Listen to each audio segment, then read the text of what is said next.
Une vie de Simone Veil, chapitre 3, l'enfer, et je vous lis la partie 5, la vidéo 5, et j'espère la dernière vidéo de ce chapitre. Je suis à la toute fin de la page 85, la dernière ligne. Il y eut aussi le grand livre de Robert Anselme, L'espèce humaine, publié la même année, tout comme Ravensbrück, de Germaine Tillion, magnifiquement écrit, et les deux contributions majeures de David Rousset, l'univers concentrationnaire, et les jours de notre mort, aussi admirables l'un que l'autre. Plus tard, vers 1948, David Rousset publia un autre livre qui m'a fortement impressionné, Le Pitre ne rit pas. Chacun de ces auteurs a vécu les choses à sa manière, a connu un sort particulier. Leurs témoignages sont essentiels et leurs livres ont connu des succès considérables. Cependant, nous sentions autour de nous une forme d'ostracisme diffus qui ne disait pas son nom, mais nous était infiniment pénible à vivre. Je songe aussi à ces nombreux récits sur les ghettos de Pologne. On y mesure le poids de l'anxiété qui, des mois durant, avait pesé sur leurs habitants, leurs conditions de vie épouvantables, le pessimisme qui ne pouvait pas ne pas les habiter, mais qui voisinait aussi avec un sens profond de la fraternité et de l'entraide. Le drame de l'Exodus, à travers le livre puis le film qui en ont été tirés, a constitué pour beaucoup une découverte parce qu'une œuvre destinée à un vaste public parlait en détail de la déportation, des camps et de la gêne des grandes démocraties occidentales face au phénomène juif. Je l'ai lu comme un roman populaire, mais avec beaucoup d'intérêt. Il n'y avait rien qui puisse choquer. L'émotion était forte. Je me souvenais en le lisant de nos interrogations d'alors. Qu'allaient devenir ces hommes qu'on ne laissait débarquer, sur lesquels les Anglais auraient très bien pu aller jusqu'à tirer. À cette époque, j'ignorais à peu près tout d'Israël, mais mes camarades d'études en parlaient, en particulier beaucoup de Polonais et de Slovaques, avaient l'espoir d'aller y vivre. C'était fort émouvant. La bonne mesure est impossible à trouver. Soit on parle trop de sa déportation, soit on en parle trop peu. Nombreux sont ceux qui en ont été tellement meurtris qu'ils n'en parlent jamais. Mon fils m'a rapporté qu'un jour, alors qu'il évoquait avec un ami le sort de leur mère déportée, il y a eu la surprise de voir l'ami éclater en sanglots en lui avouant « Ma mère ne m'en a jamais parlé ». Ce silence est pour moi un mystère. Il est vrai que mes beaux-parents eux-mêmes n'ont jamais supporté qu'on parle de la déportation.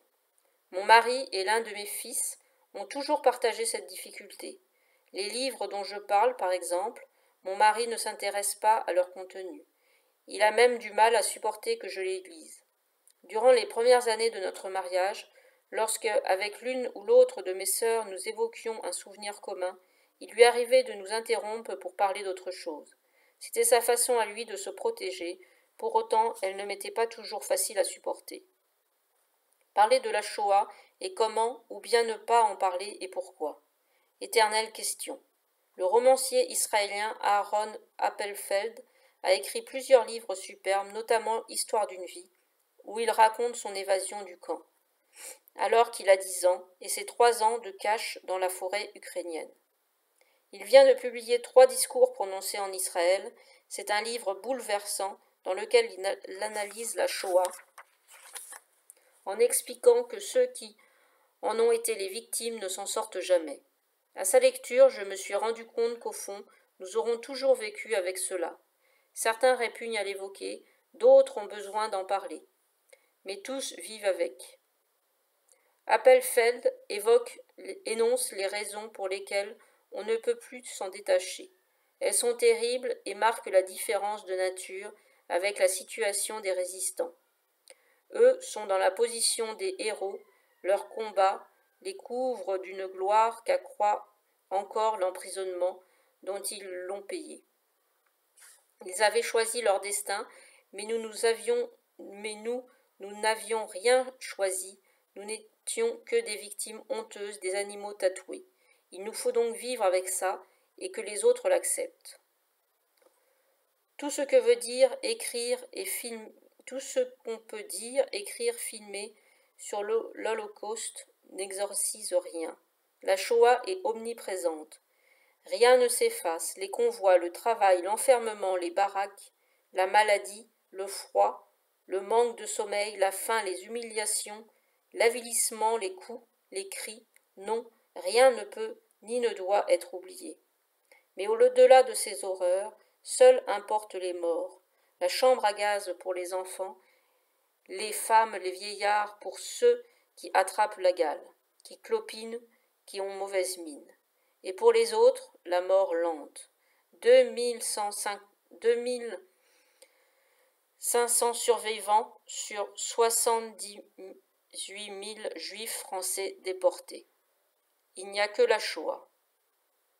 L'atmosphère de crématoire, de fumée et de puanteur de Birkenau, je ne l'oublierai jamais.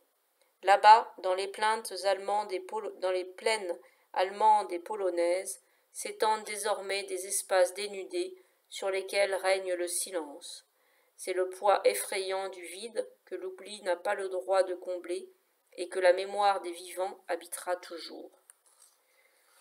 Fin du chapitre 3, l'enfer.